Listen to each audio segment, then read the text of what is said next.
Jamaicans aren't only being pushed out of their beaches, but gradually they're being pushed out of business. Check this out. Chinese mechanics in Jamaica should go 20, 30 cars a day like clockwork, while Jamaican mechanics, the car are stuck in the garage sometime for a whole week. But how did the Chinese get here? How did they set up shop so fast right in front of our eyes? Listen, foreigners are coming in, buying land, running businesses, owning Jamaica, and we're becoming visitors in our own land. Just like some places in Africa where people now work for foreigners in their own country.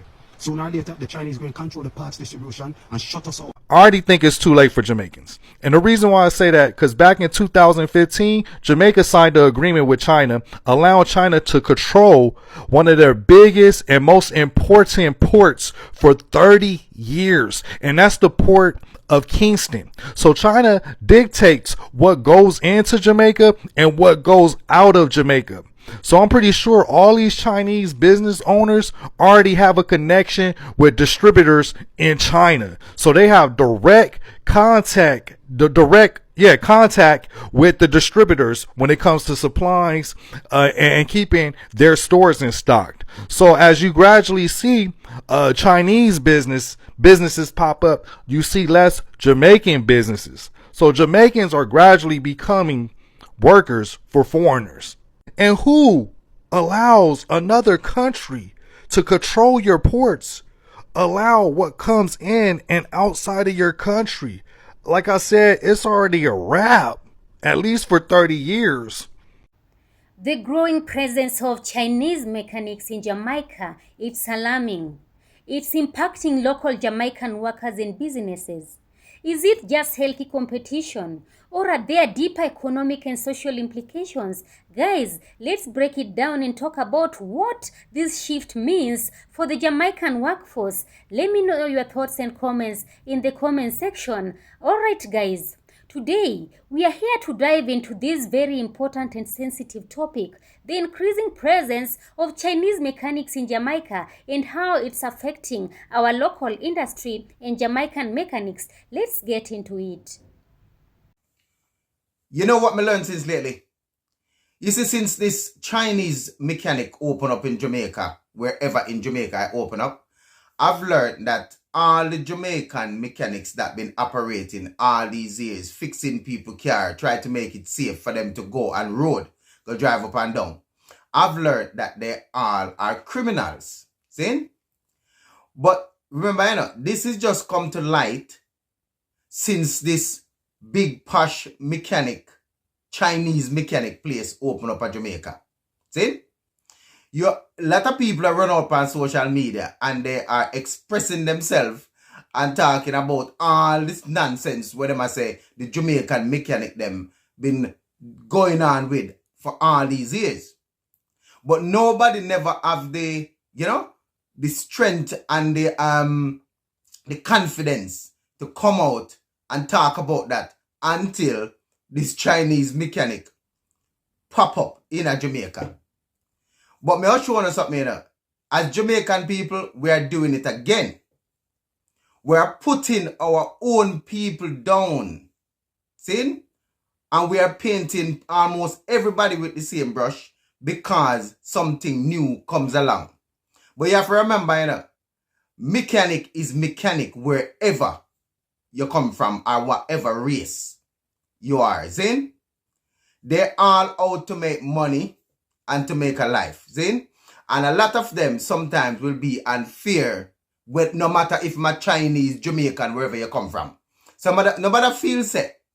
The Chinese mechanic just gonna, let you off and don't, make extra money off of you if they can. So I want to understand, so you can't paint everybody with the same brush. You have to know, say, there are a lot of Jamaican mechanics who are fair people and they might try, and sometimes they don't have the same, setup as the Chinese people, so they can't do the job probably as quick and as effective as probably the Chinese can because they have all the equipment. See? So that may have to set to the idea, as Jamaicans, we're doing it again. This is why the Chinese mechanics are taking over. I don't feel sorry for a soul. They saw what the people hated about mechanics and did the opposite. It may or may not have been intentional, but it was made known that they were honest, relatively affordable, and they did not take advantage of people that knew nothing about cars. Something like this can happen in any industry. Business owners, please take note, listen to your customers, and make the necessary changes before the Chinese come kick where your foot. If you love learning about business and making money, follow my page. We do this often. The Chinese mechanics in Jamaica show about 20, 30 cars a day like clockwork, while Jamaican mechanics, the car are stuck in the garage sometime for a whole week. But how did the Chinese get here? How did they set up shop so fast right in front of our eyes? And now Pika is checking immigration status after the fact? But the real question is this: how did we let this happen?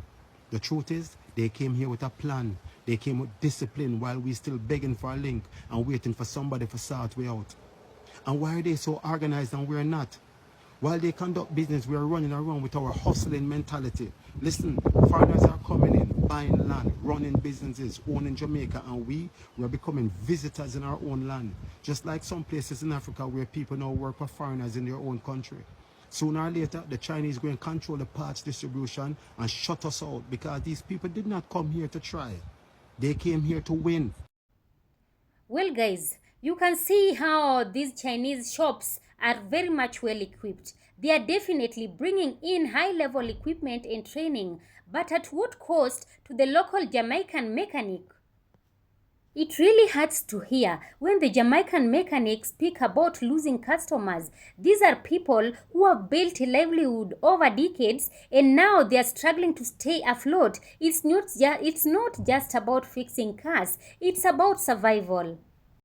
Could they say that maybe they are providing cheaper labor or cheaper parts? I'm telling you, cheaper prices will always attract customers, especially in hard times. But what about long term? It could mean local businesses getting wiped out. So, what is the government really saying about this?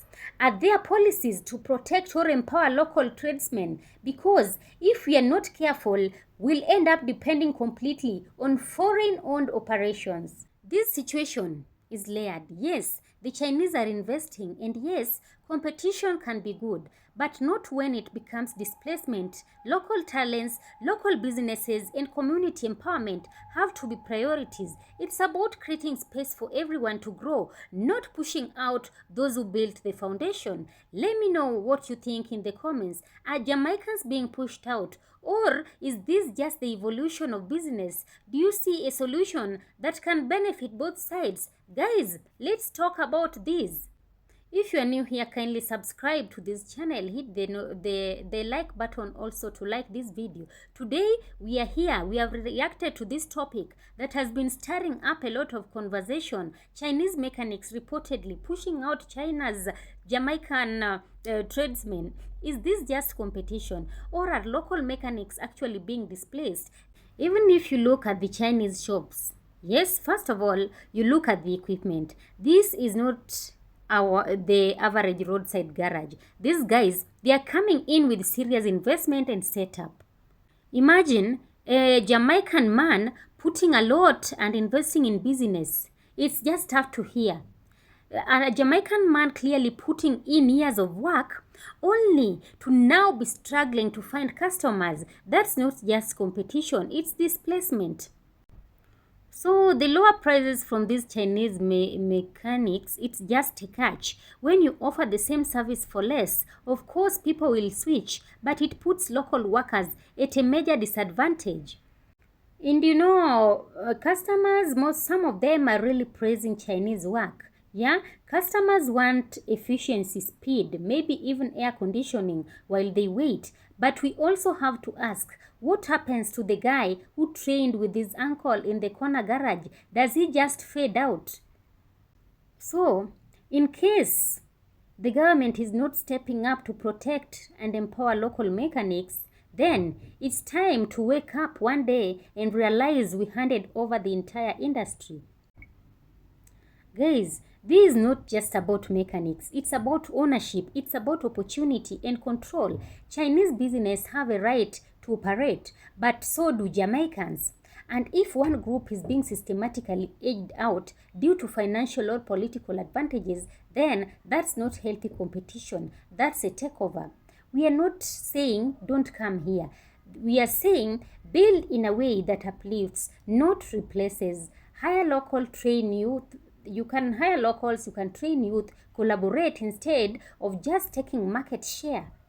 So this conversation just needs to happen across the islands, in parliaments, in barber shops, in garages, everywhere, because it's about our future, our economy, and our integrity. What do you think? Are Jamaicans mechanics being unfairly pushed out? Or is this just the reality of a global market? Guys, drop your comments. I'll be reading and replying. Don't forget to like, share, and subscribe. Of course, credit belongs to all the original creators of these video clips.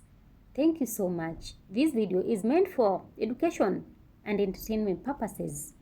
Thank you so much. Have a nice time.